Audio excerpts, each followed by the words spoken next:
Welcome back to my channel पे back BL series 5th और 6th episode का Hindi explanation कुछ इस तरह।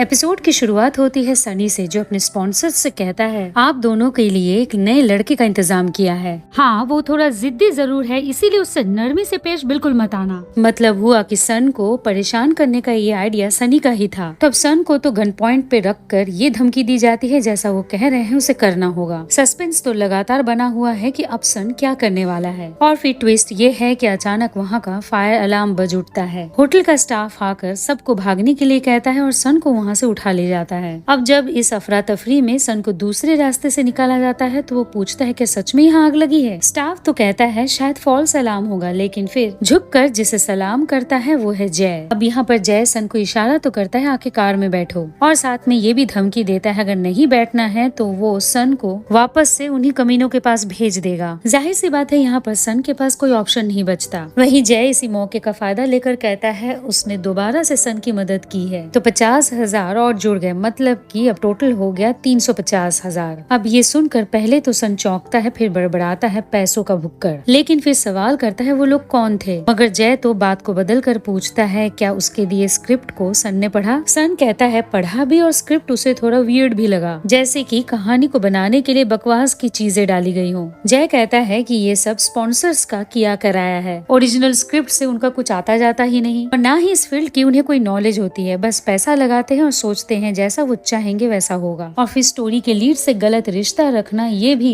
उनके नखरों में शामिल होता है। और फिलहाल जय इन्हीं सड़े हुए सेवों से छुटकारा पाने की कोशिश में है। दूसरी तरफ प्लान फेल हो गया ये सुनकर सनी का मूड बहुत बिगड़ जाता है। इसी बीच उसके पास सन की फोटो तो आती है, लेकिन बैग से, मतलब कि अभी भी सनी ये नहीं समझ पाया जिसका जॉन के न्यू आर्टिस्ट के पीछे वो हाथ धोकर पड़ा हुआ है वो उसी का एक्स है। बस उसके दिमाग में एक ही बात चल रही है, इसे इस इंडस्ट्री में नहीं होना है। अब इसी बीच एक बुजुर्ग सा आदमी वहाँ कर बैठता है और जिस तरह से सनी को देखकर वो रिएक्ट करता है साफ पता चल रहा है ये सनी के बैकअप में से एक है। वापस से बात करे सन और जय की तो जय सन को लॉलीपॉप ऑफर करता है ज्यों कि ये नो स्मोकिंग जोन है, और फिर पूछता है जब पता चल ही गया है कि कोई परेशान कर रहा है तो अगला स्टेप क्या होगा। जब सन कुछ नहीं कहता तो जय पूछता है क्या सन को उन पे गुस्सा नहीं आ रहा। ना सन रिएक्ट कर रहा है, ना ही रो रहा है, या फिर सच में उसमें कोई फीलिंग्स ही नहीं बचा। तो अब सन जय से तो कुछ नहीं कहता, लेकिन उसका व्यू चलता है इसकी फैमिली उसी की वजह से खत्म हो गई, उसे कुछ भी फील करने का हक नहीं बनता। और इसी के साथ सन अपनी मम्मी और भाई को याद करता है, लेकिन फिर यूं सन को खोया हुआ देखकर जय कहता है अगर तुम मेरे साथ हो तो तुम्हारा फोकस सिर्फ मुझ पे होना चाहिए। अभी सन कुछ कहने ही जाता है कि जय उसके मुंह में लॉलीपॉप रख देता है और फिर इतने पैशन के साथ उसे किस करता है कि एक पॉइंट पर सन कमजोर पड़ते दिखता है। अब जय पूछता है सन कैसा फील कर रहा है। वापस से सन कुछ कहे, बीच में टोकते हुए जय कहता है उसने ऐसा इसलिए किया ताकि सन अब कुछ भी करे उसे जय की और इस पल की याद आती रहेगी। और फिर जब तक वो सन को घर ड्रॉप करे उसे ये सोचने का वक्त भी दिया जाता है कि उसमें कोई फीलिंग्स बची है या नहीं। अब जब लोकेशन पर पहुंचकर जय पूछता है कि ये तुम्हारा घर है तो सन ये कहकर कार से उतरने लगता है कि नहीं मैं यहाँ रेंट पे रहता हूँ। तो अब जय सन को रोकते हुए कहता है उसे ये देखना है कि सन उन लोगों से कैसे बदला ले रहा है। मतलब हुआ कि जय इनडायरेक्टली ये बताना चाहता है कि वो बिल्कुल नहीं चाहता सन के साथ जिन्होंने गलत किया है सन उन्हें ऐसे ही छोड़ दे।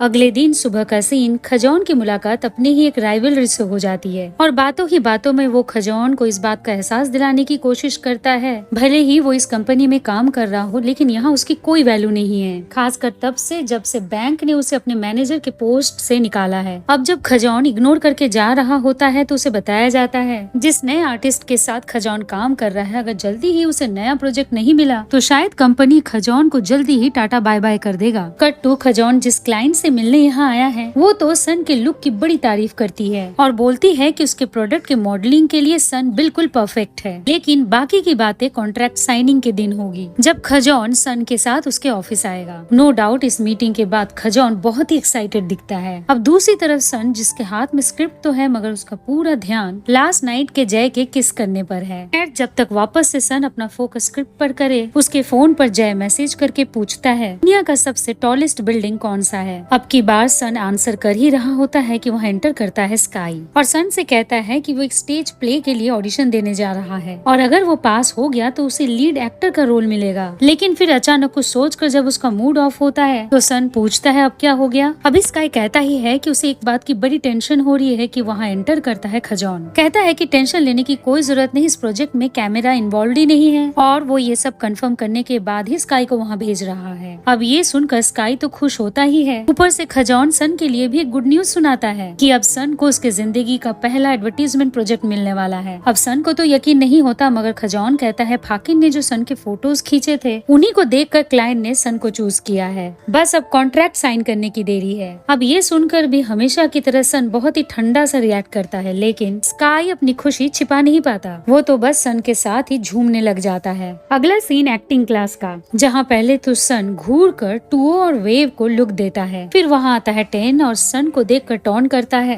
उम्मीद है अगले हफ्ते वो बंक नहीं मारेगा क्योंकि उसके लिए एक सरप्राइज जो है। अब यहाँ पर सन कुछ कहता तो नहीं, लेकिन उसकी मुस्कुराहट बता रही है उसने भी कुछ प्लान कर रखा है। अब यहाँ पर एंटर करती है टीचर और इनका क्लास शुरू हो जाता है और फिर छोटे छोटे कट्स के साथ दिखाया जाता है सन सारे क्लासेस बहुत ही शिद्दत के साथ अटेंड कर रहा है और फाइनली वो दिन जिसका सन भी बेसब्री से इंतजार कर रहा था। टेन तो प्लान कर रहा है आज भी बॉक्सिंग प्रैक्टिस में वो सन की जमकर धुलाई करेगा। हमेशा की तरह कोच फिर से दोहराता है ये सिर्फ प्रैक्टिस है, मगर टेन कहता है प्रैक्टिस क्यों, इस बार तो रियल में मैच होगा। अब टेन के सामने तो कोच की चलती नहीं, इसीलिए वो बाकी लोगों से सवाल करता है क्या उन्हें ये मंजूर है। तो कोई कुछ कहे ना कहे सन कहता है उसे डर है कि कहीं उसे चोट ना लग जाए, क्योंकि उसने अभी अभी जो कॉन्ट्रैक्ट साइन किया है चेहरे पर कोई दाग नहीं आना चाहिए और अगर आ गया तो क्या टेन इसकी रिस्पॉन्सिबिलिटी लेगा। तो टेन कहता है कंपनी के साथ जो भी कॉन्ट्रैक्ट है वो उसके पापा संभाल लेंगे। वैसे तो उसे पूरी गारंटी है कि सन के चेहरे को बिना छुए भी उनको मैच में बुरी तरह हरा सकता है। तो अब सन अपना फोन निकाल कर टेन से कहता है फिर कंडीशंस को रिपीट करो ताकि वो रिकॉर्ड कर सके। टेन कहता है आज के मैच में किसी को भी नुकसान पहुंचे कंपनी तक कंप्लेन नहीं जाएगा, ना ही कंपनी किसी को पनिश करेगी और किसी पर भी कोई लीगल एक्शन भी नहीं लिया जाएगा। लेकिन फिर देखते हैं बात यही खत्म नहीं होती। सन कहता है टेन ने एक हफ्ते इंतजार कर लिया, थोड़ा और सही, लेकिन पहला मैच वो टेन के असिस्टेंट के साथ खेलना चाहेगा। तो टेन भी बड़े गुस्से से अपने असिस्टेंट से कहता है सन को जान से मत मारना, वो मेरा काम है। तो अब अगले सीन में सीधा चलते हैं रिंग पर। 2-3 पंचेस के साथ ही सन टेन के असिस्टेंट को जमीन पर गिरा देता है और फ्लैशबैक में दिखाया जाता है कि सन ने पहले से ही बॉक्सिंग की कड़क ट्रेनिंग ले रखी है। ये तब की बात है जब वो डेप्ट कलेक्टर हुआ करता था और तब बॉक्सिंग सन का पैशन नहीं बल्कि उसकी मजबूरी थी। अब प्रेजेंट में जब टेन सामने आकर खड़ा होता है तो सन से पूछता है तुमने तो कहा था कि तुम्हें कभी भी बॉक्सिंग की ट्रेनिंग नहीं मिली। सन कहता है ट्रेनिंग नहीं मिली तो क्या हुआ, रिंग में तो उसने बहुत बार मैच खेला है। दरअसल वो 5 सालों तक एक बॉक्सर का पार्टनर बना था। नो डाउट ये सब सुनकर ही टेन आधा नर्वस है, ऊपर से सन के पावरफुल पंचेस को भी वो झेल नहीं पाता। जब बचने के लिए टेन धमकी देता है पापा को पता चलेगा तो बहुत बुरा होगा, तो सन कहता है शायद टेन भूल गया है कि उसकी कही बातों को उसने रिकॉर्ड कर लिया है। आज अभी क्लास में जो भी हो रहा है उस पर कोई लीगल एक्शंस नहीं होंगे। यहाँ कोच जब इंटरप्ट करते हुए कहता है लेकिन इसका चेहरा तो पूरी तरह बिगड़ गया है, तो सन कहता है अच्छा ही तो है, इसी बहाने ये अपने चेहरे की प्लास्टिक सर्जरी कर लेगा। तो अब टेन तो बिना किसी तर्क के रिंग से उतर जाता है, लेकिन फिर सन वेव को रिंग पर बुलाता है। तो वेव कांपते हुए सन से कहता है अभी तक तो उसे पता चल ही गया होगा ना कि वो किसके लिए काम करता है, और इस मैच को शुरू होने से पहले ही गिव अप कर देता है। फिर कहता है कि ठीक है वो मान रहा है कि कैमरा तोड़ने वाला भी वही था, लेकिन अब अगर सन उसे जाने नहीं देगा तो सनी भी सन को जिंदा नहीं छोड़ेगा। सन कहता है फिर तो वेव के थ्रू ही वो सनी तक एक मैसेज पहुंचाना चाहता है। अगर वो ये सोचकर बैठा है कि इस इंडस्ट्री में सिर्फ उसे ही बैकअप मिल सकता है तो वो गलत है, क्योंकि सन का बैकर भी उतना ही पावरफुल है। इसके साथ ही शगुन के तौर पर वेव के पेट पर पड़ जाता है जबरदस्त पंच। तो अब अगले कट में वेव पहुंच जाता है सनी के पास, जो भी बॉक्सिंग रिंग में हुआ उसका डिटेल्स देता है और साथ ही जैसा सन ने कहा था उसका दिया हुआ मैसेज भी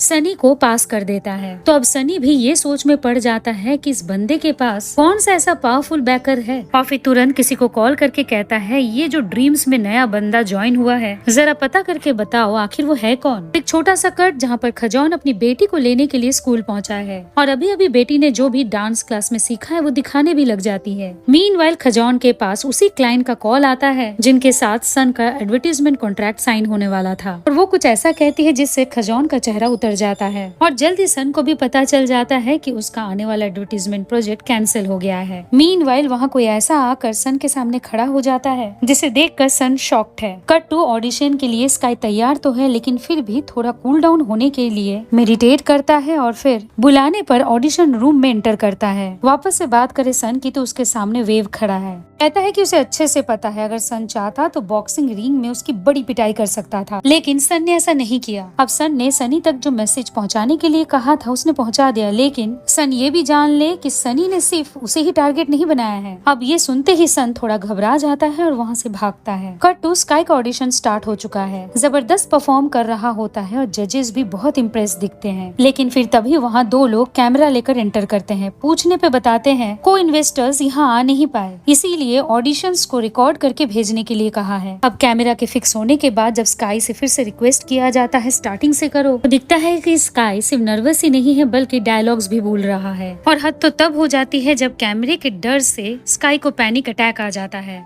नेक्स्ट कट में जब सन स्काई के पास पहुंचता है तो उसकी हालत देखकर वो शॉक्ड है और स्काई को रोते हुए देखकर तो और ज्यादा बुरा फील करता है। रही बात स्काई की तो वो बस एक ही बात कहता है कि सब ने कहा था वहाँ कैमरा नहीं रहेगा और फिलहाल सन बस यही सोच रहा है कि स्काई के थ्रू दरअसल बैंक ने उसे पंच मारा है। दरअसल उसे लगा था बदला लेना तो बहुत आसान होता है, मगर सच तो ये है कि वो जितना इस रास्ते पे चलेगा उसके अपने ही चोट खाते रहेंगे। तो क्या ये बदला लेने की बात वो भूल जाए? अब अगले सीन में सन बहुत ही गुस्से में जय के पास आता है और कहता है अब कुछ भी हो जाए डायरेक्टर आर्थर से तो मिलना ही होगा। जय जब पूछता है अगर वही डायरेक्टर आर्थर हुआ तो सन कहता है ये हो ही नहीं सकता क्योंकि उसका नाम जय है और उसे अपने नाम से बिल्कुल भी प्यार नहीं है। तो मुस्कुराते हुए जय कहता है ओहो अंकल सिया ने ये बात कही है सन से। वैसे अगर सच में सन को डायरेक्टर आर्थर से मिलवा दिया जाए तो उसके बदले वो जय को क्या दे?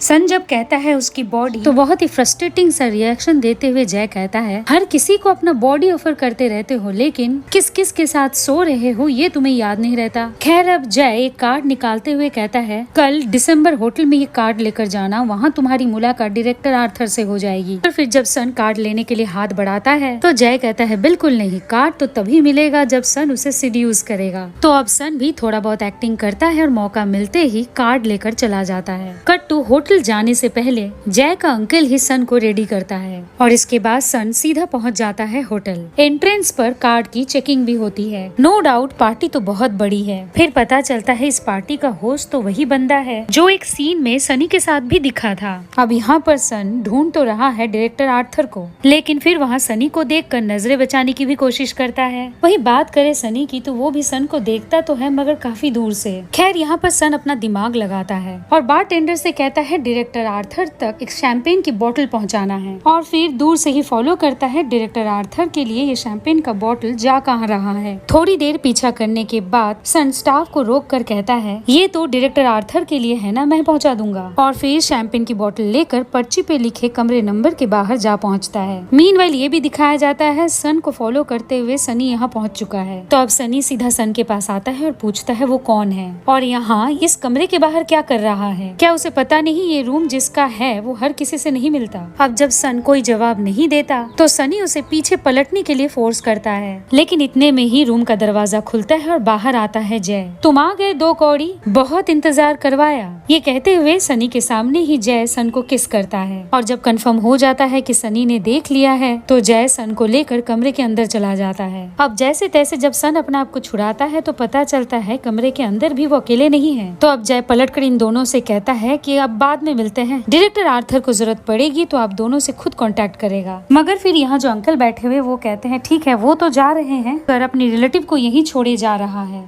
इसके बाद जय चुपचाप आकर सोफे पे बैठता है और सन को भी बैठने का इशारा करता है। अब जब तक ये लेडी सबके लिए ड्रिंक बना रही है सन जय से पूछता है वो यहाँ क्या कर रहा है, वो भी डायरेक्टर आर्थर के रूम में। तो जय कहता है पहले तो सन उसे शुक्रिया कहे, अभी अभी उसने एक बहुत बड़ी मुसीबत से सन को बचाया है। वैसे अगर सन जबान से थैंक नहीं भी कहना चाहता है तो अगर वो अपने शरीर का भी इस्तेमाल करता है तो कोई हर्ज नहीं। अब जब ये लेडी दोनों से पूछती है कि क्या आप दोनों बहुत क्लोज हो, अब सन तो इस सवाल का जवाब देने से रहा। वही लेडी आगे कहती है उससे तो रात यही गुजारने के लिए कहा गया है। तो बहुत ही पोलाइटली जय उस लेडी को रूम से बाहर निकल जाने के लिए कहता है और फिर उस लेडी के निकलते ही वापस से जय जब सन की तरफ बढ़ता है तो सन ये कहकर निकल रहा होता है अगर डायरेक्टर आर्थर यहाँ नहीं है तो उसका यहाँ क्या काम। लेकिन वापस से जय सन को पकड़कर उससे जबरदस्ती करने लगता है। यूँ कहो कि इस बार जय सन को सिड्यूस करता है। लेकिन इससे पहले कि कुछ हो दरवाजे पे नॉक होता है और डोर खोलते ही सामने नजर आती है वो लेडी। कहती है कि अपना पर्स यहाँ भूल गई। इस दौरान सन अपने कपड़ों को ठीक कर रहा होता है। वहीं इन दोनों के बीच अभी अभी क्या हुआ था इस बात का अंदाजा लेडी तो थोड़ा बहुत लगा ही लेती है। वैसे लेडी के वहाँ से निकलते ही पीछे पीछे सन भी निकल लेता है। अब अगले दिन सुबह का सीन। खजौन आकर सन से कहता है तुम्हारे लिए बस एक ही जॉब मिल रहा है, मैस्कट कॉस्ट्यूम का। तो सन कहता है वो कोई भी काम करने को तैयार है। वैसे क्या स्काई के बारे में कुछ पता चला? जॉन कहता है वो तो इतने सदमे में है कि इंडस्ट्री छोड़ने की बात कर रहा है, मगर लगता तो ये है कि उसे संभलने के लिए थोड़ा टाइम देना चाहिए। अब अगले सीन में सन को एक्टिंग क्लास में देखते हैं। यहाँ आता है टूओ और उस रात के लिए सन से माफी मांगता है और फिर कहता है कि पता है आजकल डायरेक्टर आर्थर को लेकर क्या अफवाहें फैल रही हैं कि वो किसी न्यू कमर को बैकिंग दे रहा है। तो सब जानना चाहते हैं कि वो कौन है। वैसे वेव ये भी बता रहा था कि कल सनी और वो न्यू कमर आमने सामने खड़े थे, मगर फिर वहाँ आ गया डायरेक्टर आर्थर और उस न्यू कमर को दो कौड़ी कहकर पुकारने लगा।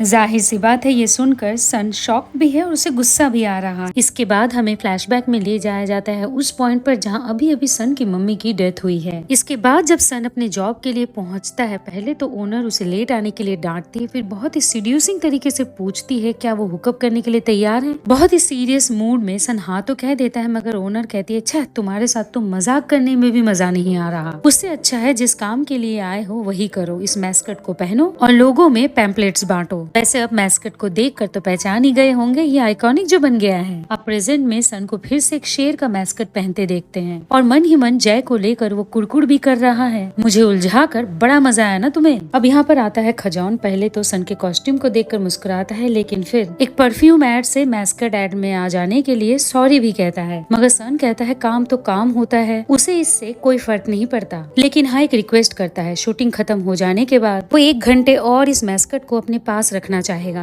वेल अब सन इस मैस्कट के साथ तैयार हो ही रहा होता है कि स्टाफ आकर बताता है सन को अपना मैस्कट चेंज करना होगा, क्योंकि जिसे ये रैबिट वाला मैस्कट दिया गया था उसे बहुत टाइट हो रहा है। कट टू जब शूटिंग स्टार्ट होती है तो पहले पहल तो एक्टर्स के बीच सिंक ही नहीं बैठता, लेकिन फिर टेक लेते लेते बात बन जाती है। देखते हैं कि इवन खजौन को भी इसके स्टेप्स याद हो गए हैं और फाइनली 18 टेक के बाद ये ओके भी हो जाता है। अब अगले सीन में रैबिट वाले मस्कट में हम सन को ड्रीम एंटरटेनमेंट के बिल्डिंग में एंटर करते देखते हैं और सीधा रिसेप्शन में जाकर कहता है कि कस्टमर ने इसे डायरेक्टर आर्थर को डिलीवर करने के लिए कहा है। मीनवाइल वहाँ से सेक्रेटरी गेम निकलता तो है, मगर फिर कहता है वो तो घर जा रहा है, इसीलिए क्यों ना ये पार्सल सन खुद रूम नंबर 21 में डिलीवर कर दे, डायरेक्टर आर्थर वही है। तो अब सन धीरे धीरे आर्थर के रूम की तरफ बढ़ता है, फिर रूम के अंदर एंटर भी कर जाता है। आर्थर कोई और समझकर पूछता है जो इन्फॉर्मेशन तुम्हें लाने के लिए बोला गया था तुम लाए? तो मैस्कट के अंदर से ही सन कहता है उस इन्फॉर्मेशन का तो पता नहीं है, लेकिन हाँ जय और डायरेक्टर आर्थर एक ही इंसान है इसका पता उसे चल चुका है। अब यहाँ पर आर्थर शॉक तो दिखता है, मगर इस बात पर कि ये जो आवाज उसे मैस्कट के अंदर से सुनाई दे रही है ये बिल्कुल उस पिंक बनी की आवाज से मेल खाता है। यहाँ जय उसी शॉकिंग रिएक्शन के साथ ही कहता है इतने साल हो गए लेकिन उसने अभी तक इस आवाज को भूला नहीं, और फिर जानबूझकर और सुनने के लिए सन से कहता है बोलते जाओ क्या बोल रहे थे। सन तो गुस्से से भरा हुआ है, पूछता है मेरे साथ ऐसा तुमने क्यों किया, लेकिन जय तो सीधा सन को गले ही लगा लेता है और बहुत ही इमोशनल होकर कहता है तुमने मेरे पुरानी यादों को ताजा कर दिया। फिर अचानक सन को पलटते हुए उसके बैग के टैटू को चेक करता है और इसे देखकर तो मानो जय की खुशी का ठिकाना ही नहीं रहता। अब वापस से चले जाते हैं फ्लैशबैक में उसी पॉइंट पर जहाँ कुछ गुंडे जय को तंग कर रहे होते हैं और फिर वहाँ जय को बचाने पहुँच जाता है पिंक मैस्कट पहने हुए सन।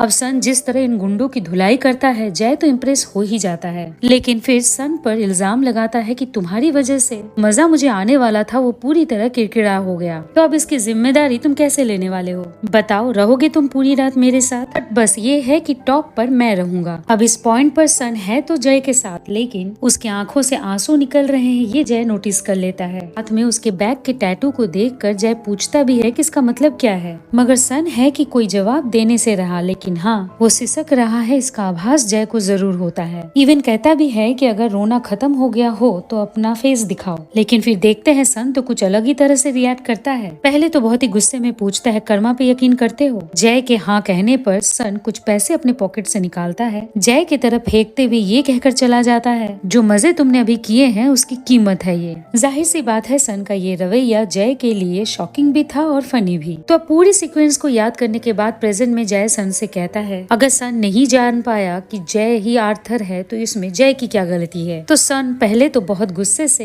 रैबिट वाला मुखौटा उतारता है और जय से पूछता है, बहुत मजा आ रहा है ना तुम्हें, तो चलो अब पे करो मुझे। याद है ना एक सिगरेट का उसने 200 मिलियन चार्ज किया था, और याद रहे अगर जय ने पे कर भी दिया तो रिफंड पॉलिसी नहीं है। तो जय भी बहुत कॉन्फिडेंटली कहता है वो पे करने के लिए तैयार है, लेकिन उसका पेमेंट मेथड थोड़ा अलग होगा, और अगर सन ने रिफंड करने की कोशिश भी की तो समझ ले कि जय ही उसके सर पर मौत बनकर मंडराएगा। खैर इसके बाद सन जब वापस आता है तो दूसरों के साथ साथ खजौन भी उसका इंतजार करते दिखता है। अब जब खजौन मजाक में ही कह देता है कि ऐसा लग रहा है सन ने पहले भी ऐसा काम किया है, तो सन कहता है हाँ किया है। अब शॉक्ड होकर खजौन पूछता है, ऐसा कोई काम है जो सन ने अभी तक नहीं किया, कहीं वो किसी कर्जे में तो नहीं है। सन कहता है हाँ था, लेकिन अब सारा कर्ज चुकता हो गया है। अब इसी बीच जब खजौन की नजर सन के टैटू पर पड़ती है तो वो भी वही सवाल करता है, इस टैटू का क्या मतलब है। सन कहता है कुछ खास नहीं, बस पसंद आया तो करवा दिया। लेकिन फिर से यहाँ सन स्काई की जिक्र करता है, पूछता है उसकी कोई खबर, तो खजौन ना में जवाब देता है। अब सीन शिफ्ट होता है स्काई पर, जिसके पास खजौन का कॉल तो आ रहा है लेकिन वो कॉल को इग्नोर करता है। फिर उसे अपने क्लासमेट से पता चलता है आज कोई गेस्ट फैकल्टी आने वाले हैं, और फिर क्लास के अंदर एंटर करते ही स्काई का सामना हो जाता है फाकिन से। अब यहाँ पर फाकिन भी स्काई को पहचान तो जाता है लेकिन ज्यादा रिएक्ट नहीं करता। वैसे तो लेक्चर नॉर्मल ही चलता है, लेकिन फिर इसके बीच फाकिन स्काई से कहता है उसके लिए मॉडल बने। अब ज्यों की फाकिन यहाँ आया है फोटोग्राफी का लेसन देने, इसीलिए वो अपने हाथ में कैमरा पकड़ लेता है। फिर क्या कैमरे के हर एक क्लिक के साथ स्काई का एक्सप्रेशन चेंज होने लग जाता है। अब नर्वसनेस बहुत बढ़ने लगता है, तो फाकिन भी स्काई के बदलते रिएक्शन को नोटिस कर लेता है, और इससे पहले कि कोई पैनिक सिचुएशन क्रिएट हो स्काई एक्सक्यूज मी कहकर रूम से ही निकल जाता है। अब लेक्चर खत्म होने के बाद जब फाकिन बाहर आता है तो स्काई अपनी हरकत के लिए माफी मांगता है और कहता है कि उसकी तबीयत बहुत बिगड़ गई थी, मगर फाकिन कहता है नहीं, मुद्दा तो ये है कि स्काई को कैमरे से डर लगता है। ऐसे स्काई को इतने लोगों के सामने स्टेज प्ले करते तो देखा है, वहाँ तो वो बहुत कॉन्फिडेंट दिखता है, फिर कैमरे से डरने का क्या मतलब है। कहीं कभी किसी ने सीक्रेटली स्काई को शूट तो नहीं किया था। अब स्काई तो ये कहकर यहाँ से चला जाता है, जिस बात की पूरी जानकारी न हो बेहतर है उस बात को न छेड़े। वहीं फाकिन और ज्यादा श्योर हो जाता है कि वो जो सोच रहा है वही सच है। अब अगले कट में खजौन अपना काम पूरा करके सन को कॉल करता है, पूछता है तुम्हें घर ड्रॉप कर दूं। सन कहता है जरूरत नहीं है, क्योंकि ऑलरेडी डायरेक्टर आर्थर उसे ड्रॉप करने जा रहे हैं। अब ये सुनकर फिर से खजौन सरप्राइज्ड हो जाता है, सन डायरेक्टर आर्थर से कब मिला, उसे जानता कैसे है। एनीवेज जय इस बात से बहुत खुश है कि उनका मैनेजर उसका इतना ख्याल रखता है। फिर जय पूछता है कि सन ने अभी तक उसे ये नहीं बताया कि दुनिया का सबसे टॉलेस्ट बिल्डिंग कहाँ है। सन बता तो देता है बुर्ज खलीफा दुबई, लेकिन फिर सवाल करता है अब ऐसे क्वेश्चंस जय क्यों पूछता है, अब इसमें क्या मजा आ रहा है उसे। तो जय कहता है क्योंकि डायरेक्टर आर्थर को इंटेलिजेंट लोग बहुत पसंद है, और वो इस बात पर यकीन रखता है कि जो बुद्धिमान है वही जंग जीतता है। खैर अब जब सन पूछता है जय उसे कहाँ लेकर जा रहा है, तो जय कहता है चलना तो क्लब ही है, लेकिन उससे पहले कहीं और रुकना भी है। तो अब अगले कट में जय सन को लेकर आता है किसी के मेमोरियल पर। अब ज्यों की ये बहुत इमोशनल मोमेंट है, तो सन जय से कोई सवाल नहीं करता, बस चुपचाप जय का साथ देता है। अब अगले सीन में जय सन से कहता है भूख लगी है, बोलो कहाँ खाना है। जब सन पूछता है जय को क्या खाना है वो बताए, तो जय कहता है अगर उसके बस में हो तो वो सन को ही खा जाए। लेकिन फिर जब जय सन को किस करने जाता है तो सन अपना मुंह फेर लेता है, तो जय याद दिलाता है कि सन शायद भूल गया, सन ने वादा किया था जिस तरह भी वो पे बैक करेगा सन को एक्सेप्ट करना होगा। तो अब की बार जब जय सन को किस करता है तो सन रेजिस्ट बिल्कुल नहीं करता। अब अगले कट में जय को यकीन ही नहीं हो रहा कि सन उसे डिनर कराने ऐसी जगह पर लेकर आएगा। तो सन कहता है जय ने उसे जगह चूज करने के लिए कहा था, वो ले आया। अब सवाल पूछने से पहले एक बार जय को सोचना तो चाहिए था। खैर अब जब डिनर टेबल पर आता है तो इसे खाने में भी जय बहुत हिचकिचाता है। तो अब सन कुछ मसाले के बॉक्सेस आगे रखते हुए कहता है खट्टा चाहिए तो नींबू डाले, चाहिए तो फिश सॉस, और अगर स्पाइसी चाहिए तो मिर्ची डाले। तो अब जय सन की तरफ देख कर ही पूछता है अगर मुझे ये चाहिए तो। इस पर सन कुछ बोल ही नहीं पाता, क्योंकि वो जय के सवाल का मतलब ही नहीं समझ पाता। बाय द वे यहाँ का खाना जय को टेस्टी जरूर लगता है। खैर इसके बाद जय सन को लेकर पहुँच जाता है अपने क्लब, और फिर एक स्क्रिप्ट सन को थमाते हुए कहता है आज रात इसे पढ़कर खत्म कर लेना है। वैसे इस अपकमिंग सीरीज का मेन कैरेक्टर सनी होगा। जाहिर सी बात है ये बात सन को बिल्कुल पसंद नहीं आती। वहीं जय सन के फ्रस्ट्रेशन को नोटिस तो करता है, मगर फिर इग्नोर करके चला जाता है। अब तब तो सन कुछ नहीं कहता, मगर फिर अंकल को ढूंढते ढूंढते उसके कमरे में पहुंच जाता है। पहले तो दिखाया जाता है कमरे में अंकल है ही नहीं, मगर फिर पता चलता है वो तो दरवाजे के पीछे ही रह गए थे। खैर अंकल तो ये जानकर बहुत ही हैरान है कि जय सन को लेकर सिमेट्री जा कैसे सकता है। ये सन जानना चाहता है कि जय आज सुबह किसके मेमोरियल में गया था, आखिर वो लेडी है कौन। यहाँ पर अंकल सन के सवाल का जवाब तो नहीं देते, मगर पूछते हैं जय के ट्रस्ट को जीतने के लिए सन ने ऐसा क्या किया है। सन कहता है शायद जय उस पर इतना भरोसा इसलिए करता है क्योंकि उसे मालूम है सन यहाँ पर सनी से बदला लेने आया है। अब ज्यों कि अंकल को कुछ नहीं पता तो उन्हें कुछ समझ में भी नहीं आ रहा। इस पर सन शुरुआत से लेके पूरी कहानी अंकल को सुना देता है। ये भी बताता है कि मम्मी के मौत के बाद ही तब का बैंक यानी कि आज का सनी उसके सारे पैसे लेकर भाग गया था, और बाद में उसे ये भी पता चला था कि उसके भाई के मौत के पीछे भी सनी का ही हाथ था। अब पूरी कहानी सुनने के बाद अंकल सिर्फ इमोशनल ही नहीं होते बल्कि फपक कर रोने भी लग जाते हैं। हालांकि वो बिल्कुल नहीं मानते कि वो रो रहे हैं, बल्कि ये कहते हैं कि उनकी आंखों में कचरा घुस गया है, और फिर ये भी कहते हैं कि अब वो समझ गए हैं क्यों जय सन पर इतना ट्रस्ट करने लग गया है कि वो सन को अपने मम्मी के मेमोरियल पर लेके गया था। साथ में ये भी बताता है शायद सन को मालूम नहीं कि जय भी बदला लेने के लिए ही लौटा है।